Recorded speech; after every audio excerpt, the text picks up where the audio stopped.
আসসালামু আলাইকুম রহমতুল্লাহি বারাকাতুহ। আমি যে সূরাটি থেকে আপনাদের সাথে কিছু কথা শেয়ার করব, সূরাটার নাম হচ্ছে সূরাতুল হুজরাত। কি সূরা? সূরাতুল হুজরাত। এটা মাদানী সূরা, মদিনাতে নাজিল হয়েছে, একেবারে শেষ দিকে, মাদানী জিন্দেগির শেষ দিকে, নবম হিজরিতে নাজিল হয়েছে, তার মানে একেবারে শেষ দিকে। এটা কোরআনের সূরার যে ধারাক্রম সে অনুযায়ী ৪৯ নম্বর সূরা এবং সূরার আয়াত সংখ্যা ১৮। এই সূরাটাকে সূরাতুল আখলাক বলা হয়, মানে আমাদের আখলাক যাতে সুন্দর হয় এরকম 10টা কমান্ডমেন্টস আল্লাহ তাআলা ইনস্ট্রাকশন এই সূরাতে দিয়েছেন। আমাদের সমাজটা যাতে পিসফুল সোসাইটি হয়, হ্যাঁ, আল্লাহ তাআলা কিছু মোরাল স্ট্যান্ডার্ড, কিছু ইথিক্যাল স্ট্যান্ডার্ড, কিছু ম্যানার আমাদেরকে শিখিয়েছেন। কোরআন কিন্তু আমাদেরকে ম্যানার শিখায়। কি শিখায়? ম্যানার্স শিখায়। আজকে দেখবেন যে কোরআন আমাদের কি কি ম্যানার্স শিখায়। আমাদের সমাজটা যাতে একটা পিসফুল সোসাইটি হয়, শান্তিপূর্ণ সমাজ হয়, কোরআন কিছু আমাদেরকে এথিক্যাল স্ট্যান্ডার্ড বেঁধে দিয়েছে। আজকে আমরা এগুলো জানবো যে কি কি ম্যানার কোরআন আমাদেরকে মেনটেন করতে বলে, পালন করতে বলে। এবং আপনি আলোচনাটা পুরোটা শুনে আপনি নিজেই বুঝবেন যে আসলেই এই এই ম্যানার্সগুলো, এথিক্যাল স্ট্যান্ডার্ডগুলো, এই ভ্যালিউসগুলো যদি আমরা আমাদের সমাজে অ্যাপ্লাই করি, আমাদের সোসাইটিটা একটা শান্তিপূর্ণ সোসাইটি হয়ে যাবে ইনশাআল্লাহ। তাহলে কি কি ইনস্ট্রাকশন আল্লাহ তাআলা দিলেন to make our society a peaceful society, আমরা এটা দেখব। 1 নম্বরে আল্লাহ তাআলা যে ইনস্ট্রাকশনটি দিয়েছেন, শুরুতে বলে রাখা ভালো, মৌলিকভাবে 10টি দিক নির্দেশনা আল্লাহ তাআলা দিয়েছেন আমাদের সমাজটাকে শান্তিপূর্ণ করার জন্য। 10টা ম্যানার আল্লাহ তাআলা শিখিয়েছেন। আওয়াজ করে বলেন তো, মোট কয়টি নির্দেশনা? 10টি। আমরা গুনে গুনে সামনের দিকে আগাবো। 1 নম্বরে আল্লাহ তাআলা বললেন, ইয়া আইয়ুহাল্লাযীনা আমানু লা তুকদ্দিমু বাইনা ইয়াদাইল্লাহি ওয়া রাসূলিহি ওয়াত্তাকুল্লাহ ইন্নাল্লাহা সামিউন আলিম। ওহে বিশ্বাসীরা, তোমরা আল্লাহ আল্লাহর রাসূল তোমাদেরকে যা করতে বলে এইটার চেয়ে বেশি অ্যাডভান্স হয়েও না, অতটুকুতেই থাকো, ওইটাতেই কল্যাণ, ওইটাতেই বরকত। আল্লাহ আল্লাহ রাসূলের চাইতে বেশি বোঝা যাবে না, ওনারা যেটা বলেছেন এটাই ফাইনাল। মা কানা লিমুমিনিন ওয়ালা মুমিনাতিন ইযা কাদাল্লাহু ওয়া রাসূলুহু আমরান আইয়াকুনা লাহুমুল খিয়ারাতু মিন আমরিহিম। আল্লাহ আল্লাহ রাসূল যদি আমাদেরকে কোনো নির্দেশনা দেয়, তখন কোনো বিশ্বাসীর জন্য এটা মানলেও চলে, না মানলেও চলে, এরকম ভাবা যাবে? আল্লাহ রাসূলের পক্ষ থেকে, আল্লাহর পক্ষ থেকে একটা আদেশ আসছে, এখন এই আদেশ আপনি মানলেও হয়, না মানলেও হয়, এরকম নাকি ব্যাপারটা? বলেন তো। বরং মানতেই হবে। বরং কি? মানতেই হবে। এটা কম্পালসারি, এটা অপশনাল না। তাহলে সমাজকে শান্তিপূর্ণ করার 1 নাম্বার গাইডলাইন হচ্ছে আল্লাহ রাসূলের পক্ষ থেকে যে নির্দেশনা আসবে এটা আপনাকে কম্পালসারি টু অ্যাবাইড বাই, এটা মানতেই আপনাকে হবে। এবং রাসূল সাল্লাল্লাহু আলাইহি ওয়াসাল্লাম যেটা শিখিয়েছেন ওইটাই স্ট্যান্ডার্ড, এর চেয়ে আর ভালো করা যায় না। এক সাহাবী বেশি ইবাদত করতে যেয়ে বললেন যে আমি আজ থেকে সারা রাত তাহাজ্জুদ পড়ব, রাতে আর ঘুমাবো না। আরেক সাহাবী বললেন আমি সারা বছর রোজা রাখবো, আমি আর রোজা ভাঙবো না।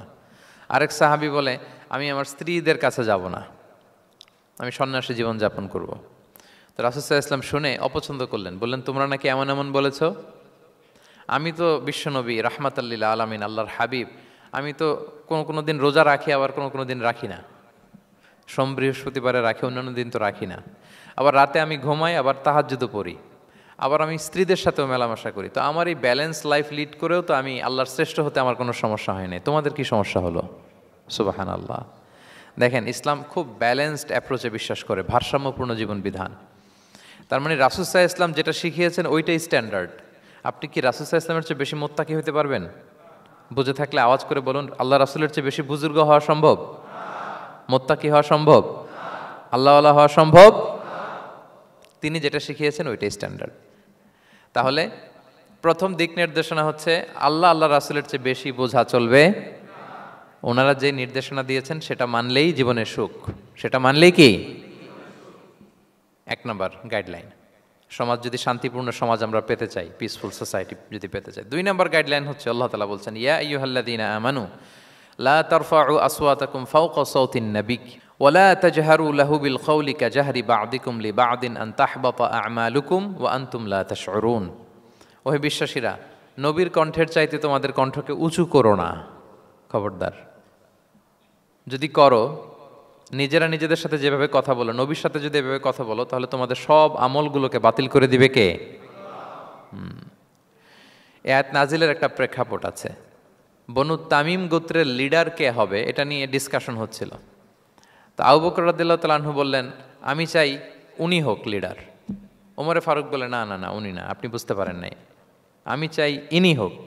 আবু বকর বলে, ওমর তুমি ঠিক বলো না, আমি বললে তুমি খুলে উল্টাটা বলো, উনি হলে ভালো হয়। ওমরে ফারুক বলে, না না না, উনি না, উনি হলে। এই যে উনি উনি করে দুইজন তর্ক বিতর্ক করতে করতে ওনাদের কণ্ঠটা রাসূল সাল্লাল্লাহু আলাইহি ওয়াসাল্লামের কণ্ঠের চাইতে একটু উঁচু হয়ে গেল, যেটা দেখতে অনেকটা অশোভন ছিল, সুন্দর দেখাচ্ছিল না। তো রাসূল সাল্লাল্লাহু আলাইহি ওয়াসাল্লাম সামনে বসা, ওনার সামনে উঁচু গলা করে কেউ কথা বলবে, এটা আল্লাহ বরদাশত করলেন না।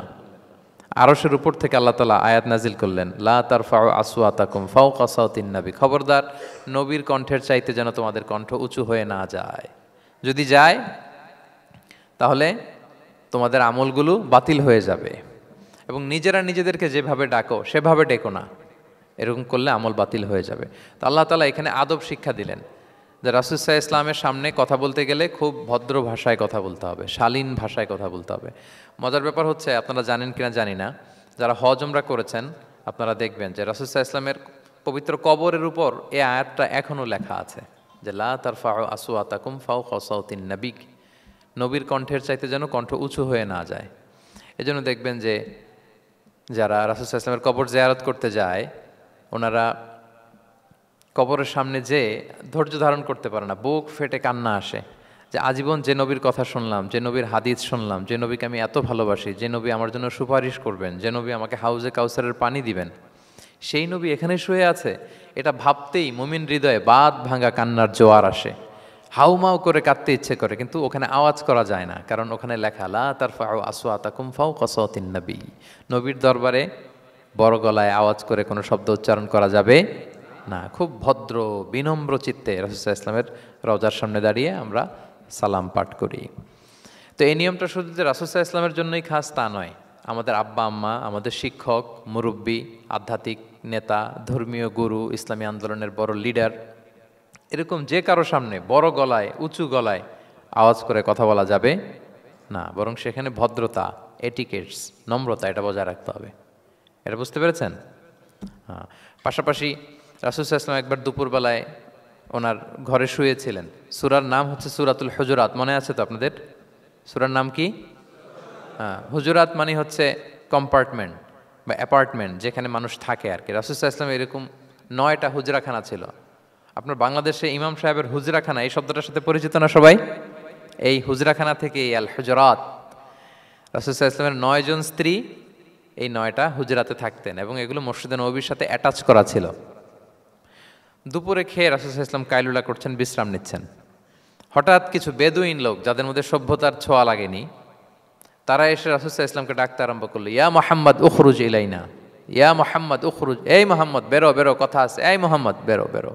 মানে কেমন যেন বন্ধুরে ডাকতেছে, মনে হচ্ছে বন্ধুকে ডাকতেছে। আল্লাহ তাআলা এটা বরদাস্ত করলেন না, বললেন খবরদার, নিজেরা নিজেদেরকে যেমনে ডাকো, নবীকে যদি অমনে ডাকো, তোমার ঈমান আমল সব বাতিল হয়ে যাবে, খবরদার, সব বাতিল হয়ে যাবে। বরং ওনাকে যখন সম্বোধন করবে তখন ডাক দিবে খুব ভদ্র ভাষায়, বলতে হবে ইয়া নবী আল্লাহ, ইয়া রসুল আল্লাহ, ইয়া হাবিব আল্লাহ, এরকম ভদ্রোচিতভাবে রাসূল সাল্লাল্লাহু আলাইহি ওয়াসাল্লামকে ডাকতে হবে। তাহলে রাসূলের সামনে কণ্ঠ উঁচু করার কারণে আল্লাহ তাআলা এই আয়াত নাজিল করলেন, এবং এই আয়াত নাজিলের পরে উমরে ফারুক রাদিয়াল্লাহু তাআলা আনহু এত ভয় পেলেন। এরপরে রাসূল সাল্লাল্লাহু আলাইহি ওয়াসাল্লামের সামনে কথা বলতে গেলে উনি এত আস্তে কথা বলতেন, ওই যে বেশি জোরে যদি কথা বলি তাহলে আমার সব আমল বাতিল হয়ে যাবে, এত আস্তে বলতেন। রাসূল সাল্লাল্লাহু আলাইহি ওয়াসাল্লাম জিজ্ঞেস করা লাগতো, ওমর কি বললে, আবার বলো তো, একটু জোরে বলো ওমর, আরেকটু জোরে বলো, আরেকটু জোরে বলো। সুবহানাল্লাহ।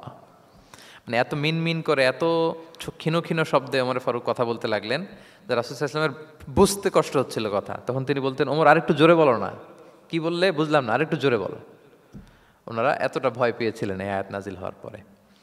তাহলে 2 নাম্বার ইনস্ট্রাকশন হচ্ছে, মুরব্বী, শিক্ষক, উস্তাজ, ধর্মীয় গুরু, আধ্যাত্মিক নেতা, ইসলামী আন্দোলনের বড় নেতা, এরকম রেসপেক্টেড কারো সামনে উচ্চবাচ্য করে কথা বলা উচিত না। এটা আদবের খেলাফ, শিষ্টাচারের খেলাফ। আর আমরা বলেছি এই সূরাটা আমাদের শিষ্টাচার নিয়ে কথা বলে, সামাজিক রীতিনীতি, শিষ্টাচার, এটিকেটস নিয়ে কথা বলে। তাহলে এই যে 2টা ইনস্ট্রাকশন গেল। 3 নম্বর ইনস্ট্রাকশন হচ্ছে, আল্লাহ তাআলা বললেন, ইয়া আইয়ুহাল্লাযীনা আমানু, ওহে বিশ্বাসীরা, ইন জাআকুম ফাসিকুম বিনাবাইন ফাতাবায়ানু, কোনো পাপাচারী যদি কোনো নিউজ নিয়ে আসে, বিশ্বাস করার আগে নিউজটা যাচাই করে নিও। আন তুসিবু কওমান বিজাহালাতিন ফাতুসবিহু আলা মা ফাআলতুম নাদিমিন, যদি তোমরা বিশ্বাস করে ফেলো তাহলে কোনো কমের উপর হয়তো এমন ডিসিশন নিয়ে নিতে পারো যে ডিসিশনের কারণে পরে তোমাদেরকে পস্তাতে হবে। তাহলে 3 নাম্বার ইনস্ট্রাকশন হচ্ছে নিউজ একটা শুনলেই বিশ্বাস করা যাবে, এটাকে ভেরিফাই করতে হবে। কি করতে হবে? You have to verify and cross check the authenticity of the news. নিউজটা সঠিক কিনা আপনাকে ক্রস চেক করতে হবে, শুনলেই বিশ্বাস করা যাবে না। এটা বর্তমান সময়ের সাথে অনেক বেশি প্রাসঙ্গিক। এত হোক্স নিউজ এখন, এত এত রুমার্স, এত ফেক নিউজ সোশ্যাল মিডিয়াগুলোতে, ইভেন মেইন স্ট্রিম মিডিয়াও যা প্রচার করে সবই যে আপনি বিশ্বাস করতে পারবেন তাও না, ওইটাও একটু ক্রস চেক করে নিতে হবে। এদেরও কিছু প্রোপাগান্ডা থাকে আবার, এরাও নিউজকে এমনভাবে অনেক সময় করে তাদের সুবিধার্থে। সো আপনার চোখ কান খোলা রেখে অনেকগুলো নিউজ একসাথে মিলিয়ে তারপরে বিশ্বাস করতে হবে। কিন্তু আমাদের সরল মনা অনেক ভাইদের যেটা হয়, ফেসবুকে একটা কিছু দেখেই আমরা মনে করি যেটা সঠিক, ফলে কি করি? শেয়ার দিয়ে ফেলি। কি করি? শেয়ার দেই। আবার আপনার বন্ধুরা শেয়ার দেয়, ফলে মুহূর্তে একটা রুমর, একটা গুজব ছড়িয়ে পড়ে সমাজে, কিন্তু আদতে এটার সাথে কোনো মিলই নাই বাস্তবতার। এরকম হয় কি হয় না বলেন তো? দেখেন ইসলাম কত সুন্দর একটা নিউজকে ভেরিফাই করার জন্য আমাদেরকে নির্দেশ দিয়েছে। ফাতাবাইয়ানু মানে ক্রস চেক করো।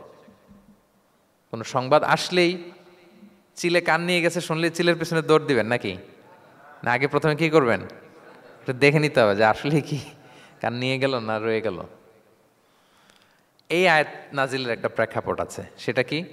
5ম হিজরিতে বনুল মুস্তালেকের যুদ্ধে যখন আল্লাহ হাবিব ইসলাম জয়লাভ করলেন, বনুল মুস্তালেকের সবাই মুসলিম হলো। রাসূল ইসলাম তাদেরকে দিনের দাওয়াত শিখিয়ে বললেন, বছর শেষে তোমাদেরকে জাকাত পে করতে হবে, আর জাকাতের এই টাকা নেয়ার জন্য আমি একজনকে পাঠাবো বছর শেষে। তো বছর শেষে তিনি বনুল মুস্তালেকের যে লিডার হারিস ইবনে মিরারের কাছে আল ওয়ালিদ ইবনে উকবা নামে জাকাতের কালেক্টর এক সাহাবিকে তিনি পাঠালেন যে যাও তুমি যে জাকাত নিয়ে আসো। তো উনি গেলেন, উনি আসবেন শুনে বনুল মুস্তালাকের সবাই পল্লী থেকে বের হয়ে মরুভূমির মাঝখানে তলোয়ার নিয়ে, ঘোড়া টোরা নিয়ে তাকে ওয়েলকামিং রিসেপশনের জন্য, রেড কার্পেট রিসেপশনের জন্য সবাই দাঁড়ায় আছে যে নবীর সাহাবি আসবে, জাকাত কালেক্ট করতে, আমরা জাকাত দিব। এখন ওই সাহাবি যখন গেলেন, সবাইকে এরকম ঘোড়া তলোয়ার এরকম সাজসজ্জা নিয়ে দাঁড়ায় থাকার কারণে উনি ভয় পেয়ে গেলেন। উনি ভাবছে আমাদের মনে হত্যা করার জন্য দাঁড়ায় আছে। উনি আর এটা ঠিকঠাক না জেনে অ্যাবাউট টার্ন ফিরে গেলেন মদিনায়, যে বলে ইয়া রাসূলুল্লাহ, বনুল মুস্তালাক তো সব মোরতাদ হয়ে গেছে, এরা তো আর মুসলিম, এরা তো আমাকে মারার জন্য সব দাঁড়ায় আছে। আসলে বলেন তো কথাটা কি সত্য না মিথ্যা? একেবারে মিথ্যা। রাসূল সাল্লাল্লাহু আলাইহি ওয়াসাল্লাম এই কথা শুনেই বিশ্বাস করলেন সরল মনে। বিশ্বাস করেই খালিদ ইবনে ওয়ালিদ রাদিয়াল্লাহু তাআলা আনহুকে বললেন, অ্যাটাক বনুল মুস্তালাক, বনুল মুস্তালাকে অভিযান পরিচালনা করো। সাথে সাথে আল্লাহ বললেন, নবী রাখেন, আস্তে অ্যাটাক করেন, একটু থামেন নবী, একটু রাখেন। আপনি যার কাছ থেকে শুনেছেন সে মিথ্যা বলেছে, অসত্য কথা বলেছে, আসলে ঘটনা এমন নয়। আজকে তার কথার উপর বেস করে আপনি যে খালিদ ইবনে ওয়ালিদকে অভিযান পরিচালনা করতে বললেন, সে যে যদি অ্যাটাক করে কয়েকজনকে হত্যাও করে ফেলতো, এই যে রক্তপাত হতো, ব্লাডশেড, এটার দায় কিন্তু আপনি এড়াতে পারতেন, কারণ আপনি আদেশ দানকারী। আল্লাহ রাসূল সাল্লাল্লাহু আলাইহি ওয়াসাল্লামকে থামালেন আল্লাহ তাআলা আয়াত নাজিল করে যে আপনি ক্রস চেক করেন। পরে রাসূল সাল্লাল্লাহু আলাইহি ওয়াসাল্লাম ক্রস চেক করে লোক পাঠিয়ে জানলেন যে না, এমন কিছুই নয়, তারা কেউ মোরতাদ হয় নাই, সবাই তারা মুসলিমই আছে। তারা ওয়েলকামের জন্য আসছিল, উনি ভাবছে যে ওনাকে হত্যা করার জন্য দাঁড়ায় আছে। তাহলে চিন্তা করছেন যুগে যুগে এই সমস্যা আছে না নাই বলেন? রাসূল সাল্লাল্লাহু আলাইহি ওয়াসাল্লামের জীবনীতে এই ঘটনা ঘটিয়ে আমাদের চোখে আঙ্গুল দিয়ে আল্লাহ তাআলা বুঝাতে চাইলেন যে কোনো নিউজ আসলেই এটা ভেরিফাই না করে বিশ্বাস করা যাবে না। যত মেইন স্ট্রিম মিডিয়া হোক, ওটা শুনলে আপনি আরও কয়েকটা, আরও আপনার সোর্স থেকে আপনি একটু জানবেন, এরপরে আপনি বিশ্বাস করবেন। নাকি বিশ্বাস না করে শেয়ার দিবেন? আপনি কি জানেন যে একটা কথা শুনেই ক্রস চেক না করে অ্যাকশনে যাওয়াতে কত পরিবার ভেঙে যায়, কত সম্পর্ক ভেঙে যায়? আমাদের মধ্যে এই প্রবণতা আছে। আপনার ছেলের ব্যাপারে একজন একটা কথা বলল, এসে ছেলের মারপিট, জিজ্ঞেসও করেন না এটা। আপনার মেয়ের ব্যাপারে একজন এসে একটা বাজে কথা বলছে, এসেই আপনি মেয়ের সাথে খারাপ আচরণ। আপনার ওয়াইফের ব্যাপারে একজন বললো আর কি যে ভাই আপনি এখানে, ভাবিকে তো দেখলাম ওইখানে আরেকজনের সাথে, আপনি এসেই আপনার স্ত্রীর উপর চড়াও অথবা গায়ে হাত তুললেন। তো হতে পারে যে ওই ভদ্রলোক অন্য কোনো মহিলাকে দেখেছে যে দেখতে আপনার স্ত্রীর মতো, এরকম হতে পারে কি পারে না বলেন? তো এই যে আপনি ক্রস চেক না করে, ভেরিফাই না করে যে অ্যাকশনে গেলেন, এতে সমস্যা হবে না সমাজে? পরিবার ভাঙে, সমাজে সম্পর্ক নষ্ট হয়, কলহ বাঁধে। এই জন্য আল্লাহ তাআলা বলেন যে সোসাইটিটাকে যদি পিসফুল করতে চাও, ইযা জাআকুম ফাসিকুম বিনাবাইন ফাতাবায়ানু, নিউজ আসলেই বিশ্বাস করো না, you have to cross check, you have to justify and you have to verify the news. মনে থাকবে? তাহলে আজকে থেকে ফেসবুকে একটা পেলে আমরা কি করব? শেয়ার দিয়ে দিব। কি শেয়ার দিবেন না? কি করব? যাচাই বাছাই করব, ক্রস চেক করব। এখন অবশ্য ক্রস চেক করার জন্য কিছু কিছু প্ল্যাটফর্ম বেরিয়েছে, তারা অবশ্য যেগুলো খুব বেশি ছড়িয়ে পড়ে নিউজ, সেগুলো যদি ভুল হয় তারা ক্রস চেক করে তারা সামাজিক সচেতনতা তৈরি করে। তো আমরা প্রত্যেকেই দায়িত্বশীল হলে এই গুজবগুলো স্প্রেড করা থেকে আমরা বিরত থাকতে পারি। নিউজ শুনলেই আমরা এখন বিশ্বাস করব না, আগে ক্রস চেক করে নেব, তা না হলে আমরা বিপদে পড়তে পারি। কি বলেন? এমন কোনো কাজ করে ফেলতে পারি যেটার কারণে পরে লজ্জিত হব। তো আমরা আগে থেকেই সাবধান হয়ে যাই। 4 নম্বরে আল্লাহ তাআলা বললেন, ওয়া ইন তাইফাতানি মিনাল মুমিনিনা ক্তাতালু ফাআসলিহু বাইনাহুমা। বিশ্বাসীদের মধ্যে 2 গ্রুপ যদি মারামারি লাগে তাহলে তুমি মিলিয়ে দাও, ইসলাহ করো, ইসলাহু যাতিল বাইন, মিলিয়ে দাও, মীমাংসা করে দাও, বিরোধ নিষ্পন্ন করে দাও। অনেক সময় হয় না যে 2 ভাই ঝগড়া লেগেছে, 2 বন্ধু ঝগড়া লেগেছে, অথবা স্বামী স্ত্রীর মধ্যে কোনো কারণে বিরোধ, হ্যাঁ, 2 পার্টি ঝগড়া লাগছে, এরকম আছে না নাই? তখন ফাআসলিহু বাইনাহুমা, তাদের মধ্যে আপোষ মীমাংসা করে দাও। হ্যাঁ, মীমাংসা করে দাও, ইসলাহ, রিকনসিলিয়েশন করো, ওয়ার্ক অ্যাজ এ মিডিয়েটর, মধ্যস্থতাকারী হিসেবে কাজ করো। তো আমরা সমাজে কি করি দেখেন তো, একটু মিলিয়ে নেন। 2 জন ঝগড়া লাগছে, আমরা কি করি? হ্যাঁ, কি করেন? আরো লাগিয়ে দেন। সর্বনাশ! তাই তো আপনাদের ওয়াজি করতেছি আমি না, তাদেরকে আরো ঝগড়ায় মাতিয়ে তোলা যাবে না, লাগিয়ে দেওয়া যাবে না, বরং ঝগড়া থামিয়ে দিতে হবে। কি করতে হবে? কয়েক জায়গায় কৌশল করে মিথ্যা বলা জায়েজ, সহিহ হাদিসে এসছে।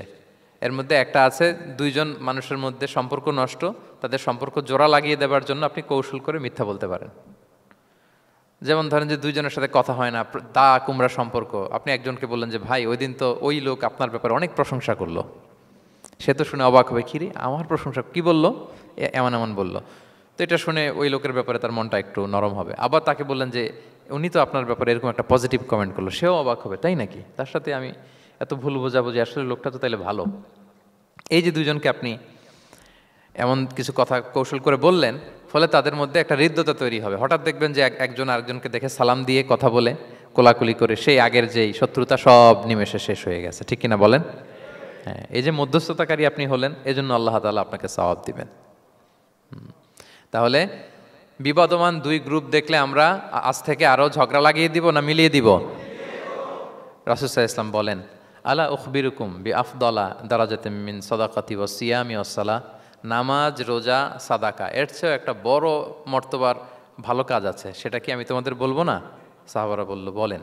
আল্লাহ রাসূল সাল্লাল্লাহু আলাইহি ওয়াসাল্লাম বললেন, সেটা হচ্ছে ইসলাহু যাতিল বাইন, 2 পক্ষকে মিলিয়ে দেয়া, বিবাদমান 2 গোষ্ঠীকে কি করা?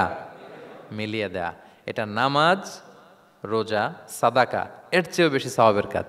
দেখেন, আমরা ইসলামটা বোঝার ক্ষেত্রে আমাদের কত ল্যাকিংস। আমরা মনে করি শুধু লম্বা দাড়ি রাখলাম, তাসবিহ একটা নিলাম, আর জিকির করতেছি দিন রাত এক করে, এরপরে নামাজ পড়তে পড়তে কপালে দাগ ফেলে, এই বোধহয় ভালো কাজ, এই সব ভালো আমিই করে ফেললাম। কিন্তু দেখেন রাসূল ইসলাম বলেছে, না, সমাজে বিবাদমান 2টা গ্রুপকে যদি মিলিয়ে দাও, এটা নামাজ, রোজা, সাদাকার চেয়ে বেশি সওয়াব তুমি পাবে। তাহলে এখন থেকে যদি আমরা বিবাদ দেখি কি করব? মিলিয়ে দিব। কখনো আমরা ঝগড়া আরো বাড়িয়ে দিব না। আগুন যদি লাগে সেখানে পানি ঢালবো নাকি তেল ঢালবেন? কি ঢালবেন? অনেকে কি ঢালে? আরো দাউ দাউ করে জ্বালাতে চায়। না না, এটা করা যাবে না, বরং আমরা মিলিয়ে দিব ইনশাআল্লাহ। বলেন সবাই। আল্লাহর হাবিব সাল্লাল্লাহু আলাইহি ওয়াসাল্লাম তিনি এই কাজটা করতেন। মক্কা থেকে মদিনায় গেলেন, মদিনায় আউস খাজরাজ 2টা গোত্র, বছরের পর বছর যুদ্ধ, উনি যেই মিলিয়ে দিলেন। রাসূল সাল্লাল্লাহু আলাইহি ওয়াসাল্লাম এই যে সংলাপ, তারপর রিকনসিলিয়েশন, মিডিয়েশন, মধ্যস্থতা, এগুলোতে এক্সপার্ট ছিলেন। যে যুদ্ধ থামে না, এই যুদ্ধ মিলিয়ে দিলেন। কত প্রাণ গেল এই যুদ্ধে, কিন্তু রাসূল ইসলাম যেই আউস খাজরাজ এখন ভাই ভাই হয়ে গেছে, ভাই ভাই করে দিলেন, ভ্রাতৃত্বের বন্ধনে ওনাদেরকে আবদ্ধ করে দিলেন আল্লাহর হাবিব সাল্লাল্লাহু আলাইহি ওয়াসাল্লাম। এবং সহিহ বুখারীতে একটা বাব আছে, বাবের শিরোনাম হচ্ছে বাবু কওলুল ইমাম ইযহাবু বিনা নুসলিহ বাইনাকুম, মানে আমাকে নিয়ে চলো আমি মিলিয়ে দিব। এটা ছিল রাসূল ইসলামের বিখ্যাত বাণী। ঝগড়া একটা লাগছে, রাসূল ইসলাম বলতে, আরে আমি আসি না, আমাকে নিয়ে যাও, আমি মিলাই দেবো। কোথাও কিছু হয়েছে, আমাকে নিয়ে যাও, আমি তো আছি, মিলাই দেবো। রাসূল ইসলাম এসেছেনই মানুষকে মিলানোর জন্য, গড়ার জন্য এসেছেন, ভাঙার জন্য নয়। তাহলে 4 নাম্বার যেটা আমরা জানলাম যে বিবাদমান দুই পক্ষকে আমরা কি করব, মনে থাকবে? এই যে আমি শুরুতে বলেছিলাম যে একটা শান্তিপূর্ণ সমাজ যদি আপনি গড়তে চান, তাহলে এই 10টা ইনস্ট্রাকশনের কোনো বিকল্প নাই।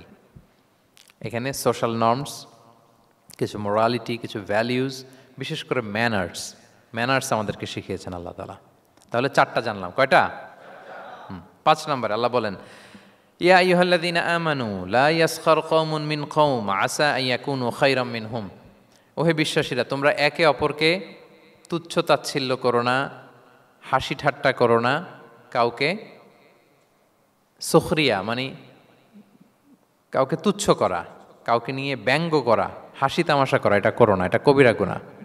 মানে এমন কোনো কথা বলো না যাতে তোমার ভাইয়ের মনে কষ্ট হয়, এরকম কিছু বলা যাবে না। আমরা অনেক সময় এটা করে ফেলি, এমন কথা বলি যেটাতে আরেক ভাই বা আরেক বোন কষ্ট পায়। আমরা খুব সিম্পলি বলি, কিন্তু এটা কবিরা গুনাহ। এটা কি?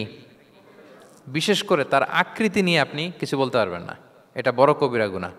এটাকে বডি শেমিং বলে। কি বলে? বডি শেমিং হারাম। কারণ বডি স্ট্রাকচার, এটা কি আমার ইচ্ছে মতো হয়েছে না আল্লাহ বানাইছে? আচ্ছা, আপনি যে এত সুন্দর ফর্সা, কে বানালো? হ্যাঁ, আবার আরেকজন যে একটু শ্যামবর্ণের, তাকে কে বানালো? আপনি লম্বা, কে বানালো? কেউ খর্বাকৃতির, খাটো, তাকে কে বানালো? তাহলে আপনি আকৃতি নিয়ে তাকে যদি ঠাট্টা করেন, আসলে কি ঠাট্টা কি তাকে করা হলো নাকি আল্লাহকে? কারণ আসল ডিজাইনারটা কে? হুয়াল্লাযী ইউসাউবিরুকুম ফিল আরহামি কাইফা ইয়াশা। আল্লাহ তাআলা তোমাদেরকে যেমন চেয়েছেন ঠিক তেমন মাতৃগর্ভে তোমাদেরকে ডিজাইন করেছেন, তোমাদের আকৃতি দিয়েছেন। এজন্য কারো আকৃতি নিয়ে অবজ্ঞা করা, তুচ্ছ করা, হেয় করা, এটা প্রকারান্তরে আল্লাহকে অবজ্ঞা করার সমান। দ্য ক্রিয়েটর, যিনি স্রষ্টা, তাকে আপনি অবজ্ঞা করেছেন, ঠিক কিনা বলেন? তাহলে এখন কারো আকৃতি নিয়ে কিছু বলবেন? আমরা বাংলাদেশে এরকম বলি না? বেশি মোটা হলে তাকে একটা নাম দিয়ে ফেলি। হ্যাঁ, কি বলি? কি বলেন? মোটু। তারপর কেউ চিকন হলে তাকে একটা নাম দিয়ে ফেলি, চিকন আলী। এরপর ধরেন যে কারো হয়তো নাক ছোট, চোখ ছোট, তাকে চাকমা বলে আমাদের এলাকায়। হ্যাঁ, নাক ছোট, চাকমা। তো এটা হইলো? তো সে কি নিজে তার নাককে এরকম বানাইছে? এরকম নানা ধরনের আকৃতির অনেক কিছু হতে পারে। এই যে বডি শেমিং, এটা হারাম। এটা কি? এবং জরিপে এসেছে অনেক বাচ্চারা স্কুলে যেতে চায় না তার দেহের বিভিন্ন আকৃতি নিয়ে, তার বন্ধুরা তাকে টিস করার কারণে। খুব মোটা সে, তাকে নিয়ে তার ফ্রেন্ডরা এমন কথা বলে, সে আর স্কুলে যাওয়ার প্রতি আগ্রহ ফিরে পায় না। তো এটা কত বড় সামাজিক সমস্যা আপনি খেয়াল করেছেন? হ্যাঁ, কখনো কারো আকৃতি নিয়ে কোনো কমেন্টস করা যাবে? কারণ আকৃতিটা দিয়েছে কে? এটা খবরদার, এটা বড় কবিরা গুনাহ। আব্দুল্লাহ ইবনে মাসউদ রাদিয়াল্লাহু তাআলা আনহু, এই সাহাবী, ওনার পা দুইটা ছিল চিকন পা। উনি একবার আরাক গাছের চূড়ায় উঠেছেন, মেসোয়াকের ডাল ভেঙে মেসোয়াক করবেন। বাতাসের ঝাপটা, ওনার লুঙ্গিটা একটু সরে গিয়েছে, পা দুইটা দেখা গিয়েছে। তো এত চিকন পা দেখে সাহাবারা সবাই হাসতেছে নিচে। রাসূল ইসলাম বললেন, ব্যাপার কি, তোমরা হাসো কেন? বলে যে ইবনে মাসউদের পাগুলো দেখে দেখেনি রাসূল কত চিকন পা, হাসতেছে। রাসূল ইসলাম রাগান্বিত হলেন, বললেন, ওই সত্তার শপথ যার হাতে আমার আত্মা, ওই আল্লাহর কসম করে আমি বলি, লাহুমা আসকালু ফিল মিজান মিন উহুদ, এই পা দুটো মিজানের পাল্লায় রাখা হলে কিয়ামতের দিন উহুদ পাহাড়ের চেয়ে বেশি ভারী হয়ে যাবে। তার মানে এত সম্মান ইবনে মাসউদের, সম্মান আল্লাহর কাছে, কল্পনা করেন, উহুদ পাহাড়ের চেয়ে বেশি ভারী হয়ে যাবে। কিন্তু আমরা অনেক সময় এই মানুষের আকৃতি নিয়ে তুচ্ছ তাচ্ছিল্য করি। রাসূল সাল্লাল্লাহু আলাইহি ওয়াসাল্লামের একজন স্ত্রী ছিল, নাম সফিয়া। কি নাম? সফিয়া বিনতে হুয়াই ইবনুল আখতাব। উনি আকৃতিতে কিছুটা খাটো ছিলেন এবং একটু স্থূলাকৃতির ছিলেন। তো এটাকে একটু ইঙ্গিত করে আম্মাজান আয়েশা রাদিয়াল্লাহু তাআলা আনহা একবার একটা শব্দ ব্যবহার করেছেন, মানে শব্দ দিয়ে কৌশলে বুঝিয়েছেন, তানি কসিরা, মানে আপনার সেই খাটো স্ত্রী সফিয়া। নারীদের মধ্যে এটা থাকে স্বাভাবিক, মানবীয় কারণে। একাধিক স্ত্রী হলে মানবীয় কারণে একটু জেলাসি বা একটু কিছু বিষয় থাকে, এটা থেকে মানুষ বেরোতে পারে না, এবং সেটা নবীদের স্ত্রীরাও সেটা থেকে বেরোয়া সম্ভব ছিল না। তো কথা বলতে বলতে এমন একটা শব্দ বললেন যেটা দিয়ে সাফিয়া রাদিয়াল্লাহু তাআলা আনহাকে বুঝালেন যে আপনার অমুক স্ত্রী, মানে তিনি আকৃতিতে কিছুটা খাটো এবং কিছুটা স্থূলাকৃতির। এই শব্দটা রাসূল ইসলাম পছন্দ করলেন না। বললেন, আয়েশা এটা তুমি কি বললে? আয়েশা তুমি কি জানো, লাকুত কুলতি কালিমা, তুমি এমন একটা শব্দ বলেছো সফিয়ার ব্যাপারে, লাউ মুজিজাত বিমা ইল বাহরিলা মাজহাজাতহু, এই শব্দটা যদি নীল সাগরে ছেড়ে দেয়া হয় তাহলে এই শব্দের পঙ্কিলতার কারণে নীল সাগরের পানি মুহূর্তেই কালো হয়ে যাবে। আর এরকম শব্দ যেন আমি না শুনি। আমার জান আয়েশা রাদিয়াল্লাহু তাআলা আনহা সচেতন হয়ে গেলেন, আর কখনো এরকম বলেননি। দেখেন রাসূল ইসলাম কখনো এই বডি শেমিংকে স্পেস দিতেন না, কখনো না। আমরা এগুলোকে ছোট মনে করি, কিন্তু যাকে আপনি বলেন সে অনেক কষ্ট পায় মনে, সে খুব মনে কষ্ট পায়, এজন্য এটা বলা যাবে না, খবরদার। রাসূল সাল্লাল্লাহু আলাইহি ওয়াসাল্লাম বলেন, ইন্নাল আবদা লা ইয়াতাকাল্লামু বিল কালিমাতি মা ইয়াতাবায়্যানু ফিহা ইয়াজিল্লু বিহা ফিন্নার। মানুষ অনেক সময় মুখ ফসকে এমন কমেন্ট করে ফেলে অন্যের ব্যাপারে, এটা দিয়ে সে মাঝে মাঝে জাহান্নামী হয়ে যায়, কিন্তু সে ভাবেই নাই এই শব্দে আমাকে জাহান্নামে ঢুকাবে। কারণ এই মুখ দিয়ে যা বেরোয় এটা বলতে অনেক সাবধানে। রাসূল ইসলাম বলেছেন, দুইটা অঙ্গের গ্যারান্টি যদি কেউ আমাকে দেয় আমি তাকে জান্নাতের গ্যারান্টি দেই। মাইয়াদমান লি মা বাইনা লিহিয়াইহি ওয়া মা বাইনা রিজলাইহি আদমান লাহুল জান্নাহ। দুই অঙ্গের গ্যারান্টি যে দেয় তাকে আমি জান্নাতের গ্যারান্টি দেই। এক হচ্ছে দুই চোয়ালের মাঝখানে যা আছে মানে জিহ্বা, এই জিহ্বার গ্যারান্টি যদি দেয়। আরেকটা হচ্ছে দুই পায়ের মাঝখানে যা আছে মানে মানুষের প্রাইভেট। এই দুইটা অঙ্গের গ্যারান্টি যদি কেউ দেয় যে এই দুই অঙ্গ দিয়ে আমি কোনো পাপ কাজ সংগঠিত করব না, বিশ্বনবী সাল্লাল্লাহু আলাইহি ওয়াসাল্লাম বলেন আমি আমার ওই উম্মতকে জান্নাতের গ্যারান্টি দেই। তাহলে তুচ্ছ তাচ্ছিল্য ঠাট্টা বিদ্রুপ করা যাবে না। 6 নম্বরে ওয়ালা তালমিজু আনফুসাকুম, তোমরা অন্যের বদনাম করে বেরিও না। লামজ আসছে লুমাজা থেকে, ওয়াইলুল লিকুল্লি হুমাজাতিল লুমাজা, যে প্রকাশ্যে অন্যের বদনাম করে বেড়ায়, অন্যের দোষ খুঁজে বেড়ায়। একদল লোক আছে দেখবেন শুধু অন্যের দোষ খোঁজে, নিজের দিকে আঙ্গুল যায় না। কিন্তু এইভাবে আরেকজনের দিকে আঙ্গুল দিলে যে 3টা আঙ্গুল নিজের দিকে যায় এটা আবার ভুলে যায়। কাউকে যদি আমি এরকম করি, আমার দিকে কয় আঙ্গুল বলেন? এই 3টা কার দিকে? আর আরেকজনের দিকে 1 আঙ্গুল। তো কাউকে কিছু বলার আগে 3 বার নিজেরটা ভাববেন যে নিজে কি করেন। ওয়ালা তালমিজু, অন্যের বদনাম করো না, প্রকাশ্যে অন্যের দোষ খোঁজো না। সবচেয়ে বুদ্ধিমান সে যে নিজের দোষ খোঁজে, নিজের সমালোচনা যে করতে পারে সেই সর্বাপেক্ষা বুদ্ধিমান।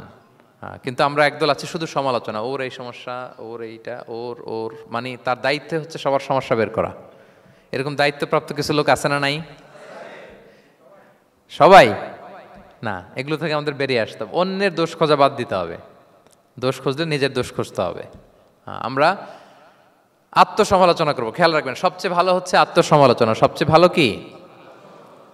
তারপরে মোটামুটি ভালো হচ্ছে আলোচনা, আর সবচেয়ে খারাপ হচ্ছে সমালোচনা। কিন্তু আমরা সবচেয়ে করি বেশি কোনটা? এটা চেঞ্জ করতে হবে, আত্মসমালোচনা বাড়াইতে হবে। আমি প্রায় একটা কথা বলি, small people talk about people, average people talk about things, and great people talk about ideas. ছোট মনের মানুষ যারা, এরা মানুষ নিয়ে কথা বলে, এর এই সমস্যা ওর। মাঝারি ধরনের যারা, এরা বিভিন্ন বিষয় নিয়ে, ঘটনা নিয়ে কথা বলে। গ্রেট মাইন্ড যারা, এরা আইডিয়া নিয়ে কথা বলে, যে এই আইডিয়া ইমপ্লিমেন্ট করলে সমাজের এটা সমাধান হবে, এই আইডিয়া জেনারেট করতে পারলে এইটা কাজ হবে। তো এখন বলেন, আপনি কি ছোট মনের মানুষ হবেন না বড় মনের? অন্যের দোষ খুঁজবো আর তাহলে কারটা খুঁজবো? ইনশাআল্লাহ বলেন সবাই। কটা গেল? 7 নাম্বার, ওয়ালা তানাবাজু বিল আলকাব, কাউকে মন্দ উপনামে ডেকো না। মন্দ উপনামে ডেকো না মানে কাউকে একটা বিশেষ নাম দিও না, তার নামটা সুন্দরভাবে ডাকো। নাম বিকৃতি করা কবিরা গুনাহ।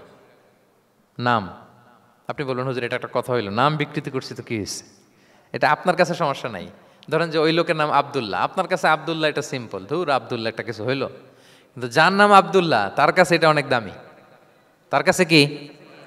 কারণ এটা তার পরিচয় বহন করে। ধরেন যে আমার নাম কি মিজান, আপনার কাছে মনে হয় আরে মিজান একটা নাম হইলো, তা আমার কাছে তো এটা অনেক গুরুত্বপূর্ণ, কারণ এটা আমার পরিচয় বহন করে। এই নামে মানুষ আমাকে ডাকে, ফলে এটা আমার খুব আদরের, আমার কাছে বড্ড যত্নের, দরদের নামটা। আপনার কাছে নাও হতে পারে। মানুষ প্রত্যেকে তার নিজের নামকে খুব পছন্দ করে।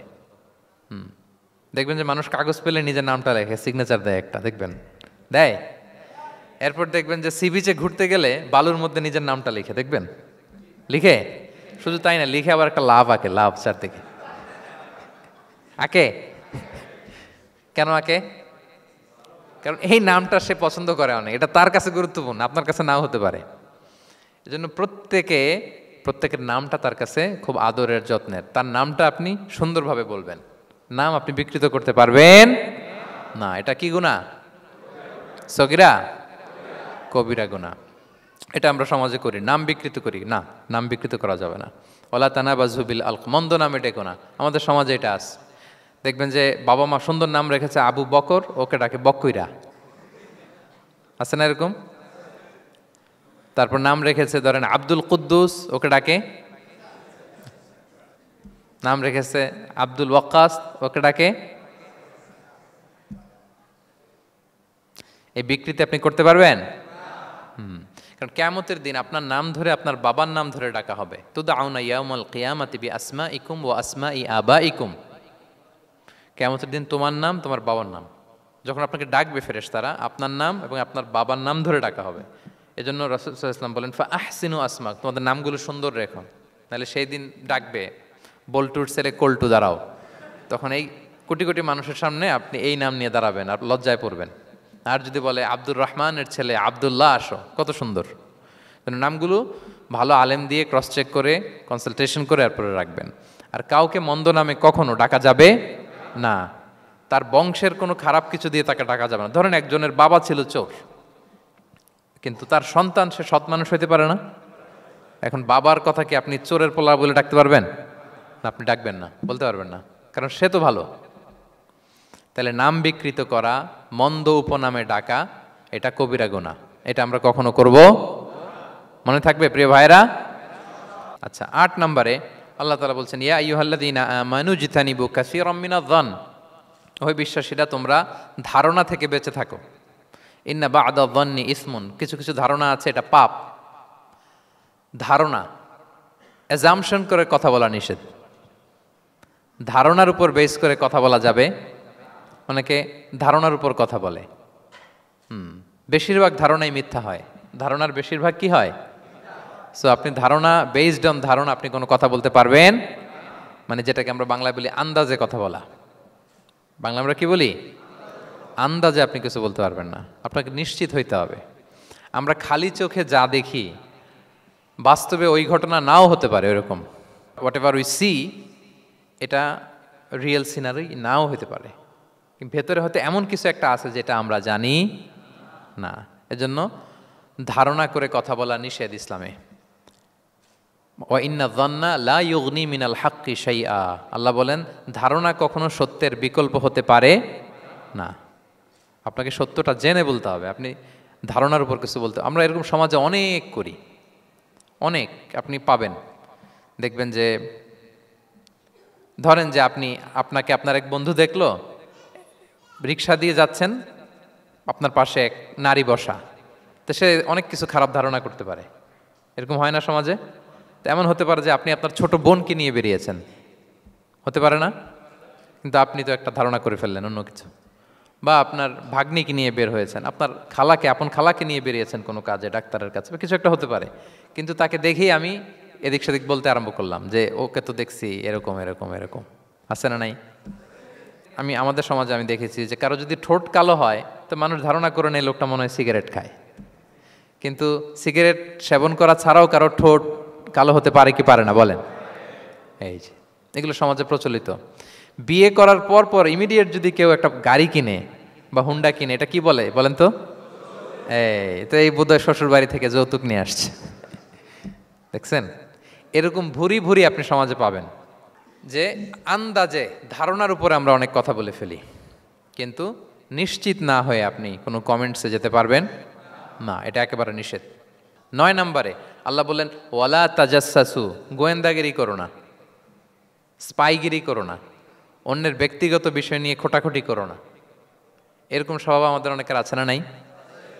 অনেকে দেখবেন যে অনেকের প্রাইভেট বিষয় নিয়ে খোঁচাখুচি করতে সে বড্ড মজা পায়। আছে এরকম? এটা হারাম। আওয়াজ করে বলুন, এটা কি? ওয়ালা তাজাসসু, গোয়েন্দাগিরি করো না।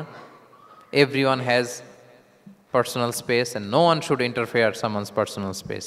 কেউ কারো পার্সোনাল স্পেসে ইন্টারফেয়ার করা যাবে না। প্রত্যেকের একটা প্রাইভেট এরিয়া আছে, প্রাইভেসি আছে। দেখেন ইসলাম প্রাইভেসিকে কত গুরুত্ব দেয়, প্রত্যেকের প্রাইভেসিকে ইসলাম কত গুরুত্ব দেয়।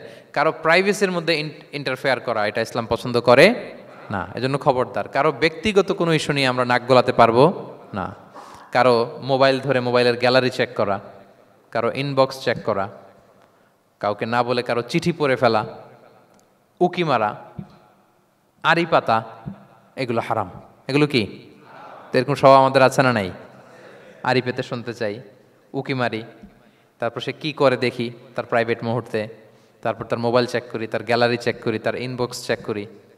এই দায়িত্ব ইসলাম আমাদেরকে দেয়। এমনকি ইসলামী রাষ্ট্রও যদি হয়, ইসলামী রাষ্ট্রের জন্য এটা দায়িত্ব না যে প্রত্যেকে ব্যক্তিগত তার বেডরুমে তার প্রাইভেট লাইফে কি করে এটা দেখা, ইটস নট হিজ বিজনেস। ইসলামী রাষ্ট্র মানুষকে ন্যায়, কল্যাণের পথ, সুন্দর জীবন পরিচালনার জন্য উৎসাহিত করবে, কিন্তু প্রত্যেকে প্রাইভেট লাইফে কি করে ওইটা সিসি ক্যামেরা লাগিয়ে দেখা এটা কারো দায়িত্বের মধ্যে পড়ে না। এটা একেবারে নিষেধ। এটাকে বলে তাজাসসুস, গোয়েন্দাগিরি করা। বরং ইসলাম কি উৎসাহিত করে জানেন? অন্যের দোষ দেখলে এটাকে গোপন রাখতে উৎসাহিত করে। গোপন রাখবেন। মান সাতারা আইবান সাতারাহুল্লাহু ইয়াউমাল কিয়ামা। কেউ যদি তার ভাইয়ের দোষ গোপন রাখে, কিয়ামতের দিন আল্লাহ তার দোষ গোপন রাখবে। ওমান কাশাফা আওরাতা আখি, বিষ্ণু বলেন, কিন্তু কেউ যদি তার ভাইয়ের কোনো গোপন জিনিস প্রকাশ করে দেয়, কাশাফাল্লাহু আওরাতাহু, আল্লাহ তার সব গোপন জিনিস প্রকাশ করে দিবে। বলেন আমাদের প্রত্যেকেরই গোপন জিনিস আছে না নাই? এখন আমাদের সব ভুল, সব গোপনীয়তা যদি প্রকাশ হয়ে যায় কি হবে তখন? আল্লাহ নিজে দায়িত্ব নিচ্ছে যে তুমি যদি তোমার ভাইয়ের কিছু ফাঁস করো, তোমার হাড়ি আমি হাটে ভাঙবো। হাটে হাড়ি ভাঙবো তোমার আমি, তখন দেখা যাবে। আমাদের অনেকের এই মানসিকতা আছে, অন্যের প্রাইভেট বিষয় নিয়ে কখনো আপনি নাক গলাতে পারবেন না, কারো প্রাইভেসিতে আপনি ইন্টারফেয়ার করবেন না, কারো প্রাইভেট স্পেসে আপনি ইন্টারফেয়ার করবেন না। এটা খুব বাজে একটা স্বভাব, এটা ইসলাম হারাম করে দিয়েছে। আমাদের অনেকের মধ্যে আছে খুঁটে খুঁটে, ভাই এটা কি, ওইটা কি করছেন, সরকারি চাকরি না প্রাইভেট চাকরি, বেতন কত, বয়স কত, ওইটা কত, ওইটা কত, হাবি যাবি, এটা তার, ইটস নট হিজ বিজনেস। তারপর মানুষ খুঁচিয়ে খুঁচিয়ে।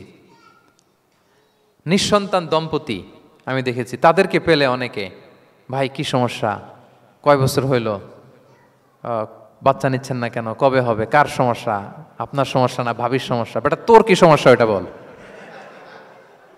একজন নিঃসন্তান দম্পতি তারা কি স্ট্রাগলের মধ্য দিয়ে যায় আপনি জানেন?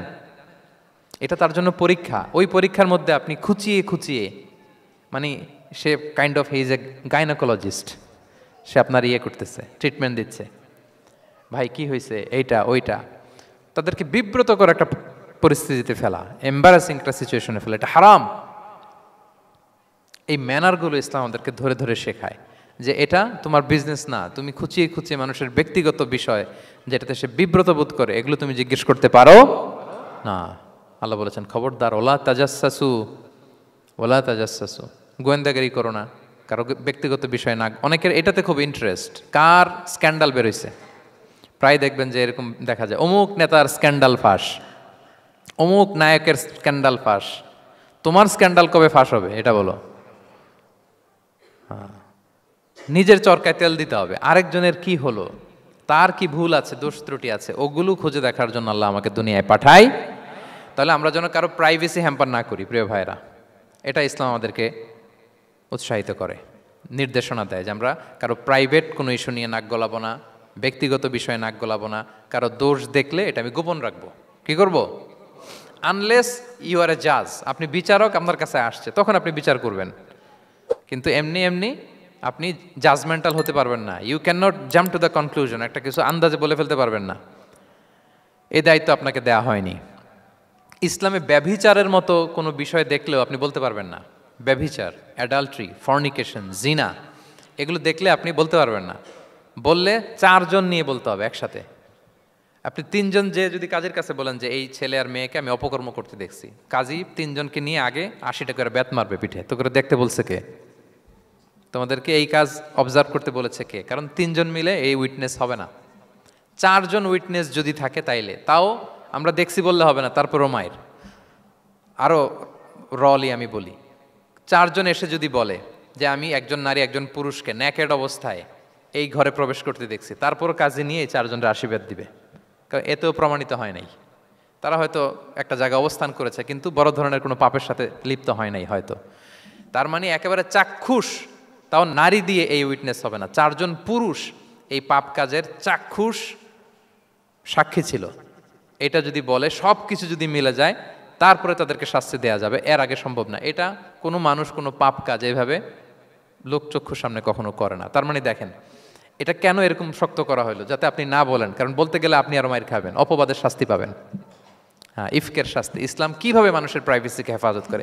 কেউ কোনো একটা মানুষ হয়তো কখনো শয়তানের ওয়াসওয়াসায়, নফসের তাড়নায়, বন্ধুর পাল্লায় পড়ে কোনোভাবে সে পাপে জড়িয়ে পড়েছে, আপনি এটাকে ইস্যু বানাচ্ছেন। কিন্তু এমন হতে পারে ওই পাপের পরে সে এমনভাবে তওবা করেছে, এমনভাবে ফিরে এসেছে, এমনভাবে প্র্যাকটিসিং হয়েছে যে সে ভালো কাজ দিয়ে আপনাকেও ছাড়িয়ে গেছে।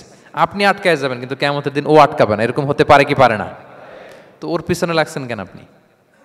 আপনি আপনার ইস্যু দেখেন, আপনি কতটা প্র্যাকটিসিং হতে পেরেছেন, আপনি কতটা শুদ্ধাচার আনতে পেরেছেন আপনার জীবনে, সেটা দেখতে হবে। এজন্য খবরদার, ওয়ালা তাজাসসু, গোয়েন্দাগিরি করো না, কারো প্রাইভেট বিষয় নিয়ে নাক গলাতে যেও না। সুবহানাল্লাহ, হোয়াট এ রিলিজিয়ান! কত সুন্দর আমাদের ধর্ম, হাউ লাকি উই আর! আমরা কত ভাগ্যবান যে আল্লাহ তাআলা এই ধর্ম আমাদেরকে দিয়েছেন, এমন বিধান আমাদের জন্য প্রেসক্রাইব করেছেন যেগুলো মানলে আমাদের সমাজটা একটা জান্নাতের বাগান হয়ে যাবে। তাহলে 9 নম্বর ছিল ওয়ালা তাজাসসু, গোয়েন্দাগিরি করুন। আজকে থেকে করবেন? কারো মোবাইল ধরবেন, আর গ্যালারি দেখবেন, কারে কি মেসেজ করছিল পড়তে যাবেন, গোপনে তার ড্রয়ার খুলে তার চিঠি পড়বেন, আড়ি পাতবেন, উকি মারবেন, কারো গোপন বিষয় নিয়ে ইন্টারেস্ট দেখাবেন? কথা বলেন না, দেখাবেন? এগুলো নিয়ে কোনো ইন্টারেস্ট আমরা দেখাতে পারবো না। গোয়েন্দাগিরি আমাদেরকে বাদ দিতে হবে। আল্লাহ আমাদেরকে বোঝার তৌফিক দান করুক। কয়টা গেল? আর একটা, লাস্ট নাম্বার। আল্লাহ বলেন, সর্বশেষ আল্লাহ বলেন, ওয়ালা ইয়াগতাব বা'দুকুম বা'দা, একে অপরের পরনিন্দা চগলখুরি করো না। ইয়াগতাব মানে গীবা, গীবত করো না।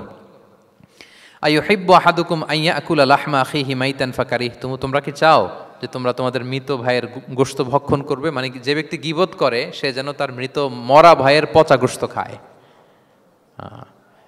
গীবত করা, গীবত কাকে বলে? রাসূল সাল্লাল্লাহু আলাইহি ওয়াসাল্লাম বলেন, গীবত হচ্ছে যিকরুকা আখাকা বিমা ইয়াকরাহু, তোমার ভাইয়ের অনুপস্থিতিতে তোমার ভাই সম্পর্কে এমন কিছু বলা যেটা শুনলে সে অপছন্দ করে, এমন কিছু বলা যেটা শোনা সে পছন্দ করে না। তো এক সাহাবী বলেন, ইয়া রাসূলুল্লাহ আফারাআইতা ইন কানা ফি মা আকুল, হে আল্লাহর রাসূল, আমার ভাইয়ের মধ্যে যদি আসলেই সেই সমস্যাটা থাকে তাইলেও কি গীবত হবে? রাসূল সাল্লাল্লাহু আলাইহি ওয়াসাল্লাম বলেন, আরে তাইলেই তো গীবত হবে। ওই দোষ যদি থাকে, ওটা তার অনুপস্থিতি যদি বলে বেরো তাইলেই তো গীবত হবে। আর ওই দোষ যদি না থাকে তাহলে তো অপবাদ হবে, এটা তো আরো বড় গুনাহ, ওটা তো বহতান। তাহলে এই গীবা, ইংরেজিতে বলে ব্যাক বাইটিং, ইংরেজিতে কি বলে? এই ব্যাক বাইটিং, চগলখুরি বা পরনিন্দা, আরবিতে বলে গীবাত। এই গীবত আমরা করব না। কারো কিছু বলা থাকলে আপনি তাকে সরাসরি নাসিহাত করুন। আর দিন ওয়ান নাসিহা, দিন হচ্ছে উপদেশ দেয়া, শুভ কামনা করা, তার প্রতি শুভ কামনা করে আপনি তাকে বুঝান, সে হয়তো বুঝবে। কিন্তু আপনি তার অনুপস্থিতিতে তার নামে বাজে কথা, মন্দ কথা বলতে পারবেন? এটা অনেক বড় পাপ। একজনের ব্যাপারে আরেকজনের কান ভারী করা, ওর কথা ওর কাছে, ওর কথা ওর করে, এরকম করে সমাজের মধ্যে একটা গিরিঙ্গি লাগায়, আছে না নেই? এটা হারাম। রাসূল সাল্লাল্লাহু আলাইহি ওয়াসাল্লাম বলেন, মেরাজের রাত্রে আমি দেখেছি কিছু লোক লাহুম আদফার মিন নুহাস, তাদের নখগুলো তামা দিয়ে তৈরি, নখর ধারালো, ইয়াখদাশুনা বিহা উজুহাহুম ওয়া সুদুরাহুম, তারা তাদের নিজের নখ দিয়ে নিজের গালের গোশত, বুকের গোশতগুলো টেনে টেনে ছিটছে।